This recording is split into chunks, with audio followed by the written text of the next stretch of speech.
शांति पथ प्रदर्शन का स्वाध्याय हम सभी कर रहे हैं। चुलक श्री जिनेन्द्र वर्णी जी द्वारा विरचित। मंगलम भगवान वीरो मंगलम गौतमो गणी मंगलम कुंद कुंदाद्यो जैन धर्मोस्तु मंगलम। नमो अरिहंताणम नमो सेदाणम नमो आयर्याणम नमो उवज्जायाणम नमो लोये सहसाहुणम। पंच परमेष्ठी भगवान की जय। अगले 45 मिनट के लिए सभी प्रकार के पापों का त्याग करके सभी 9 वर्ण मुकर मंत्र पढ़ लें।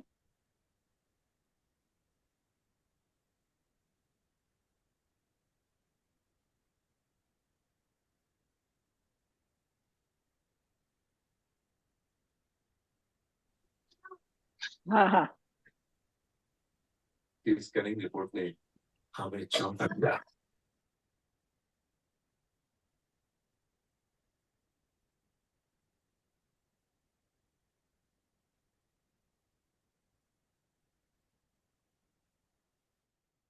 तो हमारा जो विषय चल रहा था शांति का और श्रद्धा का, वो तो हो गया था।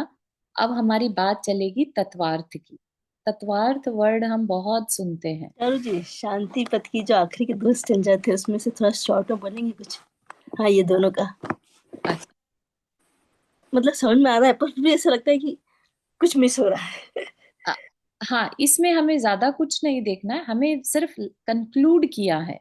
जो सच्ची शांति है, जो चौथे प्रकार की शांति है, वो वास्तव में समता रूप है। ठीक है। तो अगर हम बाहर में समता रूप में हैं तो कह सकते हैं कि हम चौथी शांति में हैं। ठीक है। तो समता का क्या अर्थ? कि जैसा, मतलब अपना किसी भी चीज में डिफरेंस नहीं करना। ठीक है। सब समान है। हाँ, तो सब जो डिफरेंसेस हैं उनको खत्म कर देना। तुम्हारे लिए अब ना दुख कोई मैटर कर रहा है, ना सुख मैटर कर रहा है, ना पुण्य ना पाप, ना धर्म ना धर्म। ठीक है ना। तो ये जब भाव आ जाएगा तो समझिए हमारे अंदर चारित्र आ गया। इसे ही कहते हैं चारित्र, और यही है धर्म। धर्म। क्योंकि हमें अपने पराये से ही मतलब नहीं रह जाएगा कि ये मेरा ये तेरा। तो सोचिए कि कहीं पर भी केओस का कोई कारण ही नहीं है ना। कृत कृत्यता, यानी अंदर से हम पूर्ण शांत, एकदम हमें कोई मतलब ही नहीं रह गया। ठीक है। तो ये जो शांत रूप है, ये शांति है, निर्विकल्पता रूप है। ठीक है। तो यह समता मेरा स्वभाव है, कोई विकल्प नहीं इसीलिए बचा। यही मेरा धर्म है। हम्म। तो मतलब जो कोई विकल्प नहीं बचा, ये मतलब हुआ विकल्प ना। नहीं बचा, एग्जैक्टली। विकल्प कब आता है? जब तेरा मेरा हो ना। ये जो ऐसा है हो वो है, ऐसा, जो है जैसा है वो वो। वैसा ही है। बिल्कुल सही, बिल्कुल सही। ओके, थैंक ठीक यू। है। अब आगे बात चलती है तत्वार्थ की। तत्व तत्वार्थ की जब बात चलती है तो उस पर हमें श्रद्धा करने को कहा जाता है। वो क्यों कहा जाता है, और वो तत्वार्थ है क्या चीज? तो उसको उन्होंने काफी साइंटिफिक वे में समझाया है। अभी तक तो हमने सिर्फ शास्त्र जी की बात पढ़ ली कि सम्यक दर्शन ज्ञान चारित्राणी मोक्ष मार्ग, है ना। एंड 7 तत्वों पर श्रद्धा करना सम्यक दर्शन है। तो ये बातें हमने पढ़ ली, लेकिन उनका अगर हम प्रैक्टिकल वर्जन भी देखें तो हमें बात समझ में और ज्यादा डीप से आ सकती है। ठीक है। तो 7 तथ्य, 7 तथ्य मतलब 7 सिचुएशंस बनती हैं। किसी भी कार्य को प्रारंभ करने से पहले श्रद्धा का महत्व दर्शाया जा चुका है। अगर हमें घर से बाहर एक कदम भी रखना है तो हमें एक श्रद्धा होती है कि वी आर सेफ, है ना। हमने कहीं पैर कहीं गलत जगह नहीं रख दिया हो। तो हमारे हर काम में श्रद्धा, ट्रस्ट, बिलीफ मैटर करता है। ठीक है। तो किसी भी कार्य को प्रारंभ करने से पहले श्रद्धा का महत्व दर्शाया जा चुका है। परंतु श्रद्धा किस बात की जाए यह नहीं बताया गया। श्रद्धा करनी तो है, लेकिन हर जगह अपनी अपने प्रकार की श्रद्धा होगी, है ना। हम कोई भी काम करते हैं तो जैसे डॉक्टर की पढ़ाई करनी है तो उसके लिए श्रद्धान अलग तरह का होगा। कुकिंग करनी है, कोई नई रेसिपी ट्राई करनी है, उसका श्रद्धान अलग तरह का होगा, है ना। उसका सब्जेक्ट अलग होगा। ठीक है। तो अब जब हम शांति पथ की बात करते हैं तो वहां पर किस श्रद्धा की बात की जा रही है? ठीक है। तो वह चीज यहाँ पर समझाई जा रही है।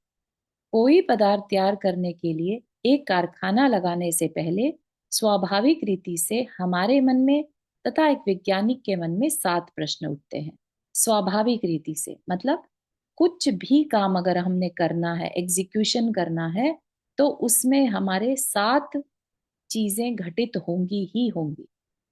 चाहे तो उसे हम अपना एक लॉजिकल माइंड कह लें। अगर हम दूर खड़े होके किसी काम को ऑब्जर्व कर रहे हैं तो हमें रियलाइज होगा कि इसमें 7 चीजें घटित हो रही हैं। वे 7 बातें ही किसी कार्य की सफलता के लिए यथार्थतः जानने व श्रद्धा करने योग्य है। ऐसा नहीं कि एक बात पर तो श्रद्धा कर ली, दूसरी बात पर नहीं करी। सातों की सातों पर करनी होंगी। वो 7 क्या है वो आगे बताई जाएंगी, क्योंकि उनके जाने व श्रद्धा किए बिना वह कार्य प्रारंभ ही नहीं किया जा सकेगा। यदि उन 7 बातों में से किसी एक दो बातों मात्र का ज्ञान व श्रद्धान रखकर अन्य बातों की परवाह न करके कार्य प्रारंभ कर दिया जाए तो अंधवत ही इधर उधर हाथ पांव मारने पड़ेंगे और फल निकलेगा निष्फल पुरुषार्थ या पूंजी का विनाश। है ना? तो दृष्टांत से बात स्पष्ट हो जाएगी। 7 बातें क्या है? जब भी हम कोई काम करते हैं तो मूल है कुछ उसमें, रॉ मटेरियल कह लीजिए। अगर वो कारखाना है तो उसके लिए रॉ मटेरियल है। हम भी कोई रेसिपी बनाते हैं तो हम सामग्री इकट्ठी करते हैं, तो वो सामग्री क्या हो गई हमारे लिए? Raw material. ठीक। उसके संपर्क में आने वाले अन्य पदार्थ क्या हैं? क्या चीजें हैं जो उसको खराब कर सकती हैं? है ना? मिश्रण का कारण क्या है? क्यों इम्प्योरिटी होती है? कैसे ये चीज हमारे उसमें खाने में आकर खराब कर सकती है? जैसे इवन सब्जी होती हैं, उनको हम वॉश करते हैं, राइट? तो इम्प्योरिटीज बाहर से आ सकती हैं। अगर हमने बिना धुला डाल दिया तो इम्प्योरिटी आ सकती है। तो इम्प्योरिटी का रॉ मटेरियल में मिल जाना क्या है? मिश्रण। मिश्रण का कारण क्या है? फिर पदार्थ का मिश्रित स्वरूप क्या है? अगर वो मिल जाए इम्प्योरिटी तो क्या होगा? ठीक। फिर अब हमें नहीं चाहिए वैसा कुछ मिश्रण या वैसा कुछ इम्प्योरिटी, तो हमें क्या सावधानी रखनी होगी? ठीक। फिर मिश्रित अन्य पदार्थों के शोधन का उपाय। तो जो ऑलरेडी इम्प्योरिटी आ चुकी है उसको हम कैसे दूर करें, और शुद्ध पदार्थ का स्वरूप क्या है? जब वो इम्प्योरिटी हटा दी जाए तो कैसा पदार्थ होगा जो हमें चाहिए? ठीक है। यहाँ पर एक डेयरी फार्म का एग्जाम्पल लिया है। मूल पदार्थ यानी दूध। ठीक है।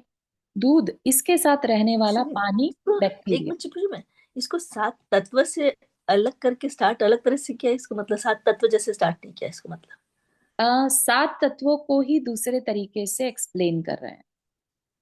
ठीक है। ये जैसा पहला है मूल पदार्थ क्या है, तो जब हम शांति की बात करेंगे तो मूल पदार्थ क्या है? जीव। ओके। ठीक है। हाँ। तो जब हम शांति पे घटित करेंगे तब हम बात करेंगे जीव अजीव आश्रव संबंध। ठीक है। फिलहाल क्या बताना चाह रहे हैं कि ये 7 चीजें लाइफ के हर एस्पेक्ट पे घटित होती हैं। जैसे कि एक एग्जाम्पल लिया यहाँ पर डेयरी फार्म का। थैंक ठीक है।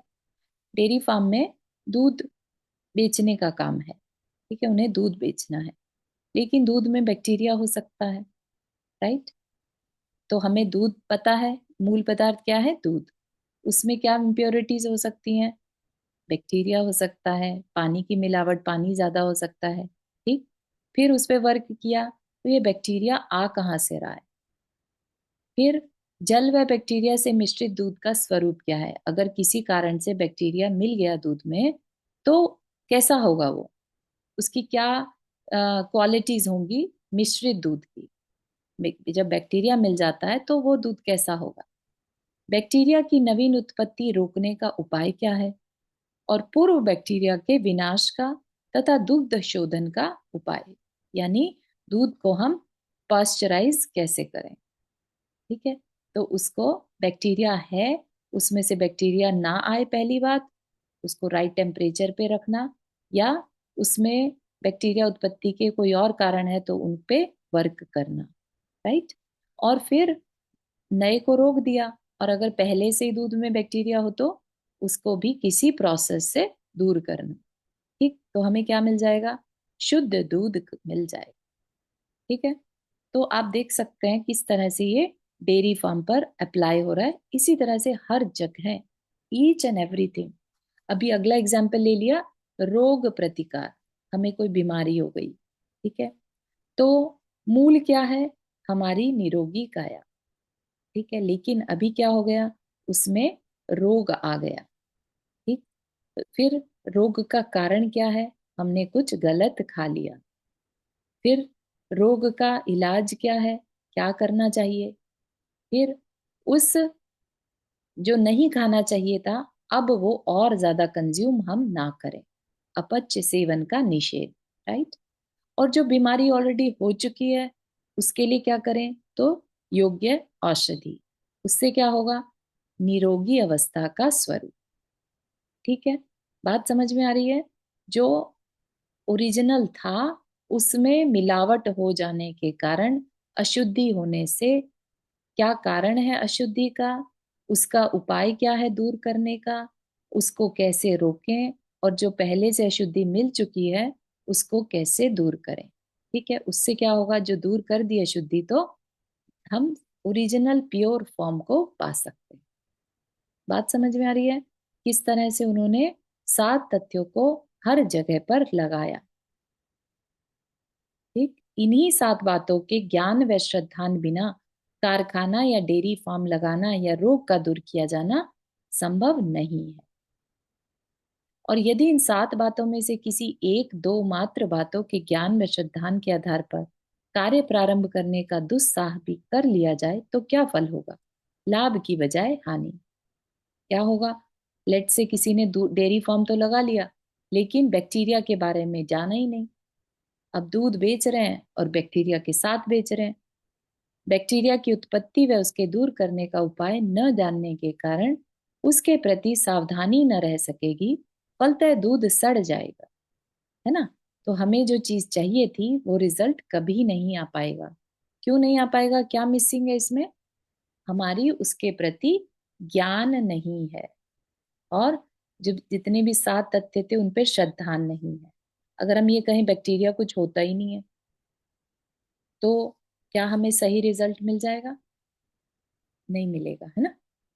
तो ये चीज कहना चाह रहे हैं कि जितने भी 7 के 7 बातें जो हैं उन सबको इंडिविजुअली जानना भी है और श्रद्धान भी करना है। ऐसा नहीं कि मुझे तो पहली मूल तो समझ में आ रहा है, उसके बाद का कुछ नहीं पता। ठीक है, तो ये बात यहाँ पर बताने जा रहे हैं। रोगों के कारणों अथवा अर्थात अपथ्य, अपथ्य मतलब इनडाइजेशन, यदि या ठीक औषधि का ज्ञान नहीं हो तो अपथ्य सेवन न छोड़ सकूंगा, गलत औषधि ले लूंगा तो क्या होगा? क्या रोग कभी भी ठीक हो पाएगा? नहीं होगा, है ना। एक तो जिस रीजन से बीमारी आ रही है हमने वो नहीं ठीक किया, और जो पहले से बीमारी हो चुकी है उसके लिए हम औषधि नहीं ले रहे हैं, और ना औषधि की नॉलेज है। हमें जो लेनी चाहिए थी हमने वो ना लेके कोई और ले ली। ठीक है ना, तो उससे क्या होगा? रोग घटने की बजाय बढ़ जाएगा इत्यादि। अतः श्रद्धा के विषयभूत 7 बातें जाननी आवश्यक है। बात समझ में आ रही है कि क्यों ये 7 तत्वों को इतनी इंपॉर्टेंस दी गई है?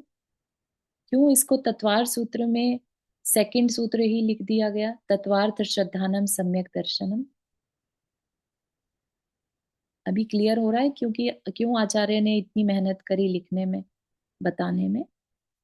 वो हमें शांति का रास्ता बताना चाह रहे हैं, राइट। वह शांति का रास्ता कैसे पाया जा सकेगा? बिना ज्ञान और श्रद्धान के नहीं पॉसिबल है। तो ज्ञान और श्रद्धान किसका करना? तो इन 7 बातों को अपने शांति के मार्ग पर घटित करना, जो कि अब आगे बताया जा रहा है। क्या कहा? जीवन का शांति रूप कार्य अभिष्ट है, हमें शांति चाहिए। ठीक है, ये हमारा गोल है, शांति चाहिए। तो क्या करना? पहला, मैं यानी मूल तत्व क्या है? मैं। ठीक, जिसे शांति चाहिए उसे जानना कि मैं कौन। फिर संपर्क में आने वाले अन्य पदार्थ क्या हैं जिनके कारण अशांति हो रही है, राइट। फिर अशांति क्यों, क्या कारणों से हो रही है, फिर अशांति क्या है उसको भी अच्छे से समझेंगे, तभी उसे दूर करने के उपाय कर पाएंगे। और नवीन अशांति को रोकने का उपाय, जो पहले से अशांति हो रही है वो तो है ही, लेकिन नई अशांति ना हो इसको कैसे रोकें, और पूर्व अशांति के कारणों का विनाश कैसे हो। पूर्व अशांति जो पहले से थी, नई तो हमने रोक दी, पहले भी जो अशांति चल रही थी हमारी लाइफ में उसका विनाश कैसे हो। ठीक, अगर उसका विनाश कर दिया तो फिर क्या प्रेजेंट हो जाएगा? पूर्ण शांति, प्योर शांति, है ना। अभी क्या है, हम शांति हम हैं तो, लेकिन कैसे हैं? अशांत है ना।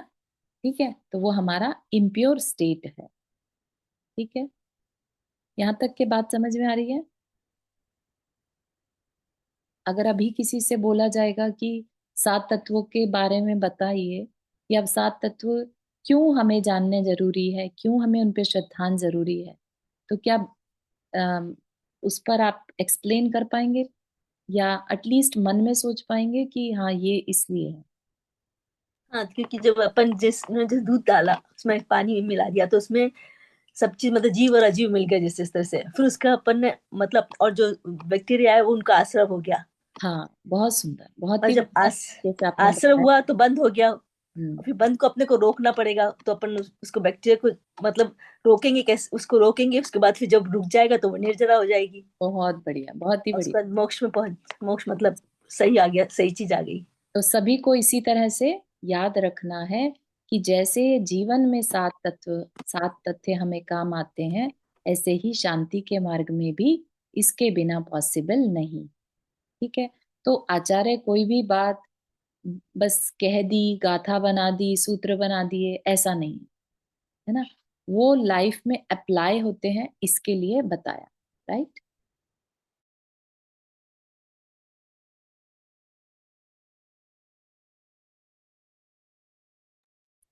हम्म। अब इनका विस्तार चलेगा।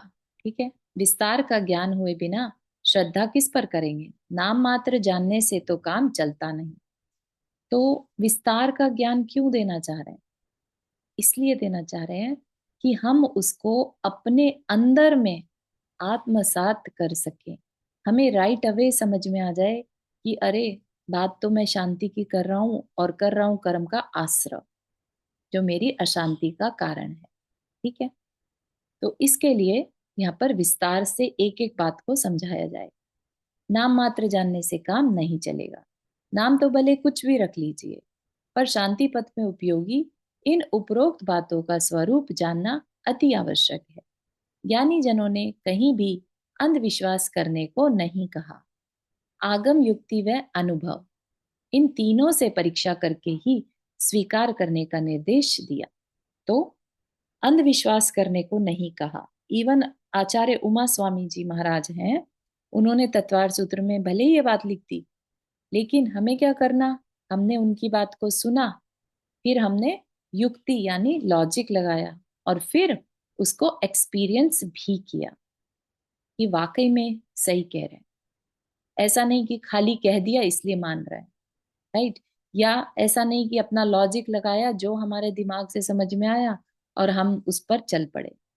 नहीं, उसके साथ साथ एक्सपीरियंस भी करना। ठीक है, तो तीनों से परीक्षा करके ही स्वीकार करने का निर्देश किया। इन तीनों में भी अनुभव प्रधान है। एक्सपीरियंस करना सबसे इंपॉर्टेंट है। हम सिर्फ बातें बातें करते रहें, है ना। किसी को स्विमिंग सिखानी है और सीखनी है, और वो स्विमिंग की बुक पढ़ के आ जाए, या पूरा दिमाग लगा ले कि पानी में जाऊंगा तो मैं इस तरह से, मुझे इतने पैर मारने हैं, इतना सांस लेना है, तो भी उसे इतना भी प्रैक्टिस कर लेगा मन में, उसको स्विमिंग नहीं आ सकती जब तक वो पानी में उतरे नहीं। फिर वो अपनी नॉलेज को उधर लगाए कि हाँ, मैंने ऐसा पढ़ा था या सुना था, ऐसा सिखाया था, है ना। एक्सपीरियंस करो, हर चीज पर लगाना इस चीज को, कि हम किसी भी, अगेन रेसिपी का एग्जांपल ले रहे हो, कोई पढ़ ली रेसिपी, जब तक हम उसको बनाएंगे नहीं, तब तक हम नहीं कह सकते कि हमें आ गई। ठीक है, तो इसी तरह से जब हमारे जीवन के इतने छोटे छोटे इंस्टेंसेस में हमें ये चीजें काम आती हैं, तो जो इतनी बड़ी चीज हमारे साथ है, सोल जिसे कहते हैं, है ना, और वो इस शरीर में बंधी हुई है, राइट, और उसको फ्री करना, या वो फ्री हो, हम इंडिपेंडेंट हो, स्वतंत्र हो जाए, इन कर्मों से अलग हो जाए, तो ये सबसे बड़ा एक कारण है, पर्पस है हमारी लाइफ, राइट। तो क्या उसके लिए हमें थोड़ा सा समझना कि एफर्ट्स नहीं लेने चाहिए? ठीक है ना। तो आगम यानी शास्त्र में क्या कहा, उसको समझो, युक्ति लगाओ, लेकिन साथ ही साथ अनुभव भी करो। जैसे 5 पापों को दूर करके हमें शांति मिलती है, तो उसको इस्तेमाल करके देखो, राइट। तो ऐसा कह रहा है। फिर अब बात करते हैं तत्व की। तत्व का क्या मतलब है? तत्व शब्द सुनते बहुत हैं, लेकिन उसको, बेसिकली हम लोग को चारित्र में उतारना है, ऐसा कहते हैं आप? हाँ बिल्कुल सही है, चारित्र में उतारना है। लेकिन जी कहने को एकदम से चारित्र वर्ड ऐसा लगता है जैसे ये तो साधु लोगों का काम है ना। जी इसलिए यहाँ पर कहीं पर भी उस तरीके से बात को नहीं कहा जा रहा है जो शास्त्र टेक्निकल लैंग्वेज है, ठीक है ना। यहाँ पर ये जी बताया जा रहा है कि ये जनरल है, और इसे शांति के मार्ग पर भी लगाओ, वो भी तो हमारा एक गोल ही है ना। जैसे हमारे बाकी के गोल होते हैं, ऐसे ही शांति पाना भी हमारा एक गोल है। तो उस पर भी ये 7 बातें अप्लाई होती हैं, ठीक है। अब जी बात आती है तत्व की। तत्व क्या है, क्यों तत्व वर्ड लिया होगा? तत्वार्थ, राइट। यहाँ तथ्य शब्द का प्रयोग न करके तत्व शब्द का प्रयोग किया गया है। तत्व अर्थात तत् प्लस त्व। तत् का अर्थ है वह, और त्व का अर्थ है पना, वह पना। जैसे स्वर्ण और उसका पना, स्वर्ण पना। जब हम कहते हैं स्वर्ण पना, तो आपको क्या इमेज आती है? आपको स्वर्ण पना अगर बताना हो तो कैसे कहेंगे? एक गोल्ड बैंगल है लेट से आपके हाथ में, अब आपको स्वर्ण पना बताना है, तो क्या होगा स्वर्ण पना? कोई बताना चाहेगा? उसकी चमक, स्वर्ण की चमक को स्वर्णपना कहेंगे, चमक और हाँ, जो उसके आकार प्रकार को ना देखते हुए, वो जो गोल्ड है, रियल गोल्ड है उसमें बना है ना, उसको देखना, उसकी जो भी क्वालिटीज है, चमक एक चीज है, रंग है ना, स्पर्श है, जो भी है, तो वो जो रियल गोल्ड है उसमें, शुद्ध गोल्ड, उसको क्या कहेंगे? स्वर्णपना, ठीक है। तो वो भले ही फॉर्म उसकी कड़े की है, राइट, बेंगल की है, लेकिन उसके अंदर जो स्वर्ण है उसका, वो क्या कहलाएगा? स्वर्णपना, ठीक है। तो इसी तरह से हर चीज का जो अपना स्वभाव है वो उसका तत्व कहलाता है। जैसे अग्नि का स्वभाव उष्णत्व, हर चीज में त्व लग जाता है तो मतलब उसका पना, उसका अपनापन जिसे कहते हैं ना, उसका अपना स्वभाव। जल का स्वभाव शीतलत्व, जीव का स्वभाव चेतनत्व। इस प्रकार तत्व शब्द का अर्थ हुआ वह का वहपना, अर्थात जिस किसी भी पदार्थ का, द्रव्य का अथवा भाव का कथन करना अभिप्रेत है उसका स्वभाव। चाहे कुछ भी उठाकर देख लीजिए, हर चीज का अपना एक स्वभाव है, ठीक है। तो वह उसका स्वभाव ही उसके लिए तत्व है। जैसे आ, उष्णत्व है ना, शीतलत्व, तो वह लग गया तो उसके स्वभाव की बात कर रहे हैं, ठीक। इस प्रकार दृष्टि को विशालता प्रदान करता है यह शब्द, द्वैत से अद्वैत की ओर ले जाता है यह शब्द।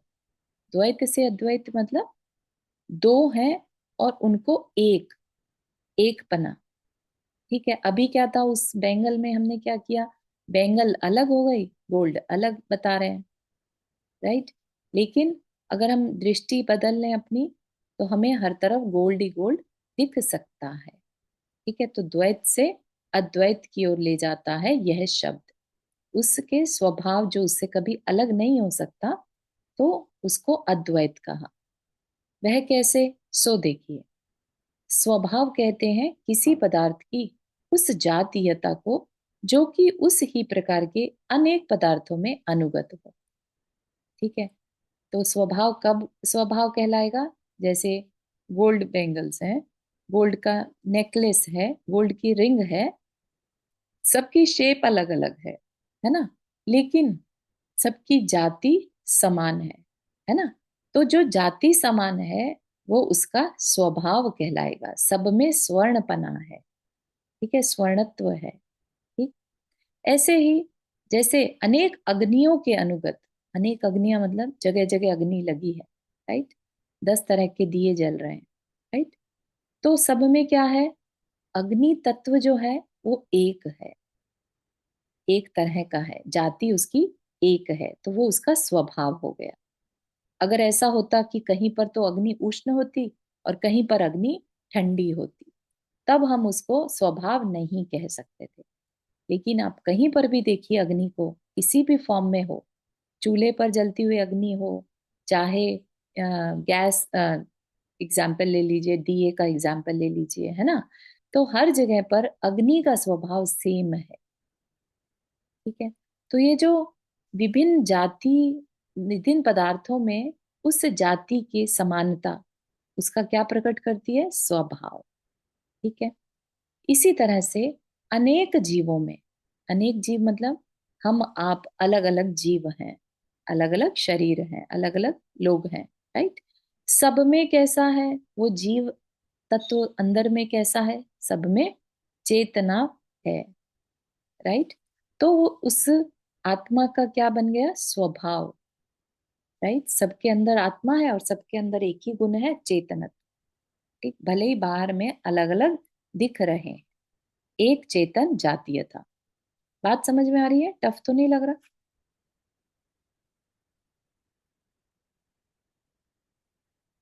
समझ में आता है। हम्म, ठीक। इस दृष्टि से देखने पर पता चलता है कि द्रव्य और तत्व में कुछ भेद है। द्रव्य मतलब जो फिजिकल है, राइट, और तत्व जो उसका स्वभाव है। ठीक है, जैसे स्वर्ण जो बेंगल बताया वो द्रव्य हो गया, और तत्व उसका स्वभाव, स्वर्णपना। ठीक है, तो इनमें भेद है। तत्व सामान्य है और द्रव्य उसके विशेष। भले जीव द्रव्य अनेक हो, परंतु सब में अनुगत चेतनत्व या चेतन तत्व एक है। एक मतलब ऐसा नहीं कि सबके अंदर एक ही है, हम सब एक दूसरे के पार्ट हैं, ऐसा नहीं। सबकी अपनी अपनी इंडिविजुअल चेतना है, ठीक है, लेकिन उसकी क्योंकि क्वालिटी सेम है इसलिए कहा चेतना तत्व एक है। भले परमाणु अनेक हो, परंतु उन सब में अनुगत जड़त्व यानी जड़ तत्व एक है। ठीक है, तो जड़ तत्व की जो क्वालिटी है वो हर जो निर्जीव चीजें हैं उनमें सब में सेम होगी। इस प्रकार यह शब्द द्वैत में अद्वैत उत्पन्न करता है और बताता है कि जीव तत्व एक है, भले ही जीव द्रव्य अनेक हुआ करे। ठीक है, तो बॉडीज अलग अलग हो सकती हैं, लेकिन सबके अंदर जो तत्व है, आत्म तत्व, वो एक जैसा है। इसी प्रकार अजीव तत्व एक है, भले ही अजीव द्रव्य अनेक हुआ करे। इसी प्रकार आश्रव, बंध तथा संवर, निर्जरा, ये चारों तत्व भी एक एक हैं। मतलब कि आश्रव अपने आप में एक तत्व है, बंध अपने आप में एक तत्व है। आश्रव कहा तो किसी भी चीज का आना, बंध कहा तो मिक्स हो जाना, है ना। संवर कहा तो नए को रोक देना, निर्जरा पहले वाले को दूर कर देना। ठीक है, तो ये अपने आप में एक एक तत्व है। भले ही आश्रव तथा बंध के अंतर्गत आने वाले राग द्वेष आदि भाव अनेक हों, अथवा संवर निर्जरा के अंतर्गत गिनी जाने वाली व्रत, समिति, गुप्ती आदि क्रियाएं तथा वैराग्य आदि भाव अनेक हों। भाव अनेक हो सकते हैं, लेकिन उनसे क्या काम हो रहा है? संवर हो रहा है। ठीक है, तो चीजें अनेक हो सकती हैं, लेकिन उनके पीछे का भाव एक हो सकता है। ठीक? इसी प्रकार मोक्ष तत्व भी एक है, भले ही मुक्त जीव अनेक हुआ करे। तत्व शब्द के द्वारा निर्दिष्ट यह अद्वैत दृष्टि शांति पथ का प्राण है, क्योंकि इस दृष्टि से देखने पर न रहता है मैं तू का तथा यह वह का भेद, न रहते हैं अच्छे बुरे के तथा हे उपादेय आदि के द्वंद्व, और न रहता है करने धरने का विकल्प। प्रकट हो जाती है व्यापक समता, शांति और आनंद। समझिए, अभी जब तक हमें ये तत्व नहीं समझेंगे तब तक हम उस शांति का स्वाद नहीं चख सकते। ठीक है ना। मुनि महाराज भी क्या करते हैं, मुनि महाराज भी तो इन्हीं 7 तत्वों में अपना पूरा जीवन निकालते हैं।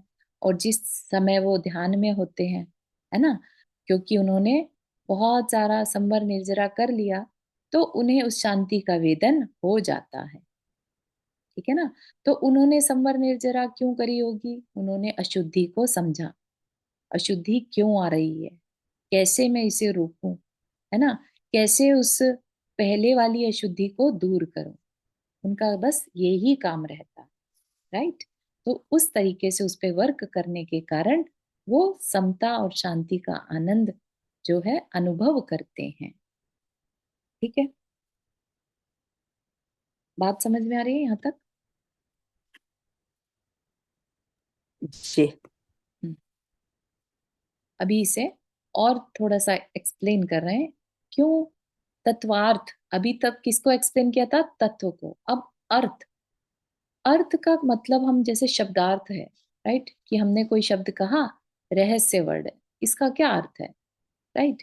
कई बार हम सिर्फ मीनिंग जान लेते हैं और शांत हो जाते हैं, लेकिन यहाँ पर तत्वार्थ वर्ड जो है वो बहुत सोच समझकर यूज किया जा रहा है। डीपर मीनिंग है इसका। क्या है, तत्व मात्र न रहकर कहकर तत्वार्थ कहना और भी अधिक रहस्यात्मक है। वह कैसे, है ना। जो उमा स्वामी महाराज ने जो सूत्र दिया, क्या कहा, तत्वार्थ श्रद्धानम, तत्व श्रद्धानम नहीं, तत्वार्थ श्रद्धानम सम्यक दर्शनम। ठीक? देखिए, किसी भी शब्द का अर्थ बताते या समझाते समय कोशकार, कोशकार मतलब जो डिक्शनरी बनाता है, अथवा विद्यार्थी का लक्ष्य किधर होता है, उन शब्दों की ओर जिनके द्वारा की उस अर्थ का प्रतिपादन किया जा रहा है, अथवा उस पदार्थ की ओर जिसके प्रति वे शब्द संकेत कर रहे हैं। जैसे गाय, ठीक है, गाय एक शब्द लिखा है पुस्तक में, गाय अथवा बोला या सुना गया गाय शब्द है, या उस शब्द का वाच्य जीता जागता वह पशु। जब हम गाय वर्ड सुनते हैं तो उसका हम अर्थ क्या निकालते हैं, हमें इमीडिएटली उसकी एक पिक्चर बन जाती है। हाँ, गाय का मतलब ये है ना, ऐसा पशु जिसे के दूध का हम नित्य पान करते हैं। तो स्पष्ट है कि तत्वार्थ पद में प्रयुक्त अर्थ शब्द इस बात की चेतावनी देता है कि इस प्रकरण में जीव आदि शब्दों द्वारा जिन 7 बातों या तत्वों का उल्लेख किया जाना है, यहाँ उन शब्दों का अथवा उनकी लंबी चौड़ी व्याख्याओं का श्रद्धान कराना इष्ट नहीं है। मतलब शब्द खाली मात्र से नहीं, मीनिंग पर जस्ट मीनिंग रट लिए हमने, उसका मैटर नहीं है। प्रत्युत उन भावों का या स्वभावों का श्रद्धान कराना इष्ट है। मतलब हर एक तत्व जो बताए हैं, जीव अजीव संवर आश्रव, है ना, ये क्या है, इनके भाव क्या है, ये करते क्या है, इनका स्वभाव क्या है। जैसे आश्रव कह दिया, आश्रव कहते साथ ही मीनिंग आएगा कि आश्रव मतलब रिसना, कुछ आना, राइट। या आश्रव कहते साथ ही कर्म आते हुए नजर आने लगे, ठीक है ना, कर्मों के आने का स्वभाव नजर आने लगे।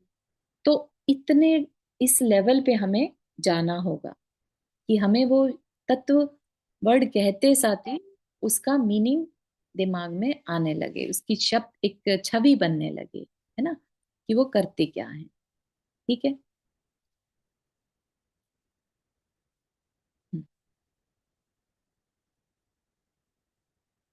वे भाव भी कहीं बाहर में नहीं है, प्रत्युत स्वयं आपके मनोलोक में, बुद्धि लोक में है, अथवा हृदय लोक में निहित है। मतलब क्या, कि जो आश्रव वर्ड कहा हमने, है ना, वो हमें कोई बाहर से कोई स्पेशल इंफॉर्मेशन होगी ऐसा नहीं, वो सब हमारे अंदर इंफॉर्मेशन जो कलेक्ट हो जाती है। जैसे हमने गाय कहा, राइट, अब सामने गाय नहीं भी है तो हमने अपने मेमोरी बैंक से राइट। उस पशु का एक विजन बना लिया, हाँ ये गाय है, ठीक है ना। इसी तरह से जितने भी ये तत्व की बात हम कर रहे हैं, आश्रव, बन, संवर, निर्जरा, ये सब हमारे अंदर ही इनकी पिक्चर इमेज बनी होगी या बननी चाहिए। इसलिए न वे इंद्रिय प्रत्यक्ष के विषय हैं और न आगम अथवा अनुमान के, ठीक है। तो इसमें कोई भी अपने को एस्टिमेट नहीं लगाना, अच्छा ऐसा होता होगा, अजम्पशन नहीं चाहिए, ठीक है ना। ये जो ऐसे हैं वैसा अपनी श्रद्धा में, अंदर में हमें ज्ञान और श्रद्धा के साथ इन पर विचार करना। केवल स्व अनुभव प्रत्यक्ष ही एकमात्र शरण है उनको जानने के लिए। जीव कह दिया जाए तो आपको पता ही नहीं चलेगा, जीव कभी दिखाई ही नहीं दे सकता, इंद्रिय का विषय ही नहीं है ना। तो क्या है ये? हमारे ज्ञान और श्रद्धा का विषय है, ठीक। संप्रदाय को अवकाश नहीं इस वैज्ञानिक मार्ग में, इसका साया भी यहाँ पड़ने न पाए, ऐसी सावधानी रखने की आवश्यकता है। संप्रदाय का मतलब हम किसी भी बैकग्राउंड से आ रहे हो अगर, तो हमें उसके बारे में बिल्कुल नहीं सोचना। आपको पहले क्या इंफॉर्मेशन दे दी गई है, आपने उसको कैसे इंटरप्रेट किया, वो सब की चर्चा यहाँ पर नहीं की जानी, उसमें सावधानी रखना। अतः इन जीव आदि 7 बातों का स्वरूप कुछ इस प्रकार से सुनना या विचारना इष्ट है, जिस पर विचार करके तथा अपने जीवन में उस उपाय से उस विषय को पढ़ने का प्रयत्न करके उसका किंचित अनुभव हो सके, ठीक है। तो जीव आदि 7 बातों का स्वरूप। अब आपको लगेगा अरे यहाँ पर भी वैसा ऐसे ही स्वाध्याय कराए जाने लगा जैसा हम तत्वाल सूत्र में कर रहे थे। नहीं, यहाँ पर फोकस क्या है? शांति कैसे पाना। और शांति पाने के लिए अभी हमने समझा था वे 7 बातें शांति कैसे पाना उस पर भी लागू होती हैं, ठीक है। तो जीव आदि 7 बातों का स्वरूप कुछ इस प्रकार से सुनना, नॉर्मल नहीं सुनना, इस प्रकार से सुनना या विचारना, जिस पर विचार करके अपने जीवन में उस उपाय से उस विषय को पढ़ने का प्रयत्न करके उसका किंचित अनुभव हो सके। उसका अनुभव हो जाने के पश्चात ही शांति मार्ग प्रारंभ होगा। तो जैसे अपने एक जीवन के एग्जाम्पल ले लें, हमने कुछ भी कार्य करते हैं, मन वचन काया की क्रिया करते हैं, तो थोड़ी सी हमारी अवेयरनेस हो कि अभी जो हमने क्रिया करी उससे मेरे कौन से कर्म का आश्रव होगा। अभी मैंने क्या किया? मैंने कर्म का आश्रव किया, ठीक है ना। अभी मैंने क्या किया? मैंने, अपन तो नहीं कर सकते निर्जरा, लेकिन मुनि महाराज जरूर करते हैं जो मन वचन काया की क्रिया, उससे भी उनको निर्जरा होती है, तो वो उस पर विचार करें, ठीक है ना। तो ये जो 7 बातें बताई हैं उनका अपने जीवन में अनुभव करना। हम किसी को चोट पहुंचाते हैं तो इमीडिएटली हमारे अंदर आना चाहिए हमने पाप कर्म का आश्रव कर लिया, ठीक है। हमने कुछ अच्छा काम किया, हमने पुण्य का आश्रव किया, ठीक है। तो ये बात हमें ध्यान में लाने की है। परंतु उसको अनुभव करने से पहले भी यह आवश्यक है कि एक बार शब्दों में उसे अवश्य ग्रहण कर लिया जाए और तर्क व युक्ति से उसकी सत्यार्थता का निर्णय कर लिया जाए, ठीक है। तो ये हमें और अच्छे से समझना होगा। उस अपने निर्णय को वीतराग प्रणीत आगम से भी मिलान करके देख लिया जाए। जैसा बताया है 7 तत्वों के बारे में वैसा ही मैंने माना है या कुछ और है ना। संवर के जो उपाय बताए हैं और मेरी लाइफ में जो संवर के मैं काम कर रहा हूँ, तो उससे वही रिजल्ट आ रहे हैं जो शास्त्र जी में बताए हैं, या कुछ और रिजल्ट आ रहा है ना। तो हर जगह पर क्या करना होगा? वैज्ञानिक बनना होगा, ठीक है। अतः उस अपने निर्णय को ना कर लिया, क्योंकि बिना ऐसा किए अव्वल तो मैं अनुभव करने का प्रयत्न ही किस विषय के प्रति करूंगा, और यदि अंधों की भांति शब्दों का स्पष्ट रहस्यार्थ समझे बिना करने लगा तो लाभ क्या होगा। अतः अब आगे के प्रकरणों में इन 7 बातों का ही क्रमशः विवेचन चलेगा। कथन लंबा है, सुनते सुनते ऊब न जाना, सारा का सारा सुनना। बीच में एक भी प्रकरण के छूट जाने पर आगे के प्रकरणों का रहस्य पकड़ में न आ सकेगा। बिना क्रम से और बिना पूरी सुने अभिष्ट की सिद्धि होना असंभव है। ठीक है। आगे पूरा एक एक तत्व को उठाकर बात की जाएगी। और ये जनरल डिस्कशन जो आपने आज तक पढ़ी होगी शास्त्रों के प्रवचन में, उससे बहुत डिफरेंट है। ठीक है, तो सभी इसको मन लगाकर सुनना। चारू जी, आपने हाथ रेस किया। हाँ जय जिनेन्द्र। तो ये तत्वार्थ श्रद्धांत जो हम बोल रहे हैं उसमें तत्व जो है वो हम वह मतलब जीव अपने लिए बोल रहे हैं तत्व अ, और नहीं, तत्व यहाँ पर तत्व में पहला तत्व जो है, 7 तत्व बता दिए। 7 तत्व बताए, अच्छा, राइट। पहले में यस जीव की बात कर रहे हैं, राइट। दूसरे में किसकी बात कर रहे हैं? अशुद्धि की, राइट। तो वो अशुद्धि ही वहां पर मूल पदार्थ है। पहले में रॉ मटेरियल या जीव की बात कर रहे हैं, ठीक है ना। तो ये हम्म, 7 अलग अलग तत्व हैं, ओके। ठीक है। तो हर तत्व का अपना स्वभाव है। तो तत्व तो मुझे जितना मतलब जो मुझे अभी समझ में आया वो प्रॉपर्टीज हो गई एक तरह से। हाँ, अम, प्रॉपर्टी है हो ना। गई, उसका रूप कुछ भी हो सकता है, ठीक है ना। ओके। हम्म। और उसकी नॉलेज शायद मेरे ख्याल से तत्वार्थ हो गई। हाँ, उसका नॉलेज भी, उस पे श्रद्धान भी, ठीक है ना। वो ऐसा ही है। आस ओके। कहा तो आश्रव का मतलब कर्मों का आना ही है, ठीक है ना। आश्रव हम्म वर्ड तो कह रहे हैं, और उसका मीनिंग हमारे अंदर क्या बन रहा है कि बंद हो रहा है। आश्रव की जगह हम उसको बंद रूप में अंदर में श्रद्धा कर रहे हैं, तो वो गड़बड़ हो जाएगी, ठीक है ना। तो ओके। जो मीनिंग है उसी का वैसा ही अंदर में भाव हो। तभी बोला ना यहाँ पर कि वो आपके हृदय लोक में निहित है, अंदर में क्लैरिटी होनी चाहिए, राइट। ठीक है ना। तो कहते साथ ही, आश्रव वर्ड कहते साथ ही फील आनी चाहिए कि कर्म के आश्रव की बात की जा रही है। जैसे गाय की बात करी तो इमीडिएटली एक वाइट कलर का पशु जिसका कि दूध हम पीते हैं, उसकी इमेज क्रिएट हो गई। तो ऐसे ही आश्रव वर्ड कहते साथ ही कर्म के आने को आश्रव कहा है। अलग अलग तरह के होते हैं वो, जितनी भी डिस्कशन हम कर सके, लेकिन आश्रव वर्ड कहते साथ ही उसका मीनिंग नहीं सिर्फ आना नहीं, किनका आना, कैसे आना, क्यों आना, ये भी क्लैरिटी एकदम से होनी चाहिए। ओके। Thank you Shailesh. अच्छा। चारू जी, आपने अभी गोल्ड का जो एग्जांपल दिया था, चूड़ी स्वर्ण पन्ने का, उसमें आप इन 7 तत्वों को रखकर एक बार समझा सकते हैं क्या? हाँ, स्वर्ण पना, राइट।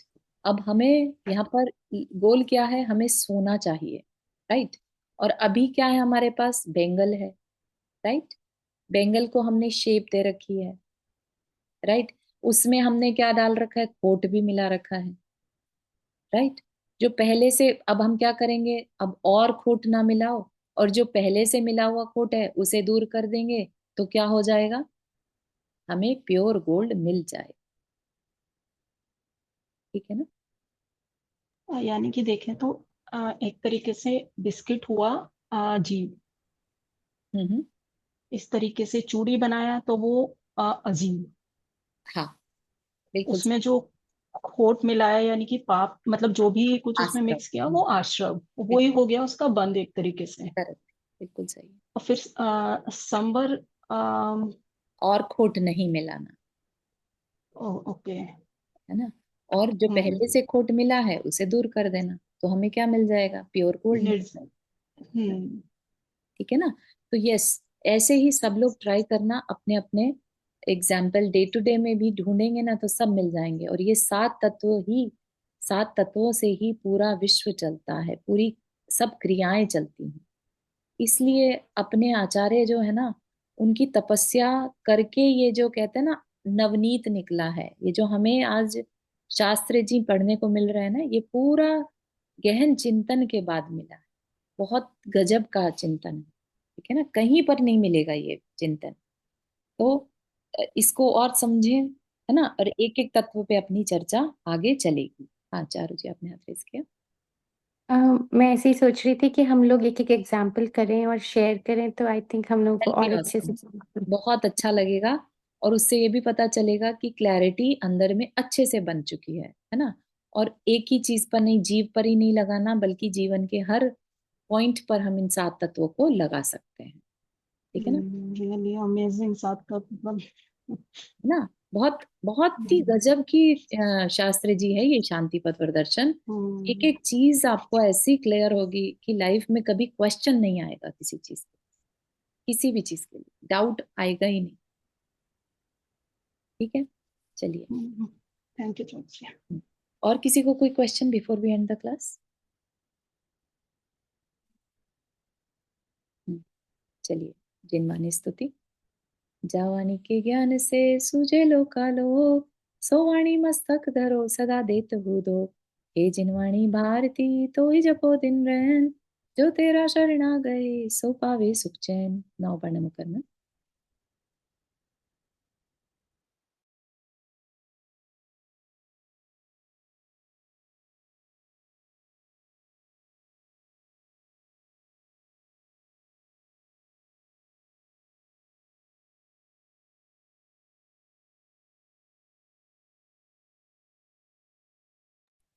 सभी को जय जिनेन्द्र। जय हिंद सभी को, जय जय हिंद। जिनेन्द्र सभी को।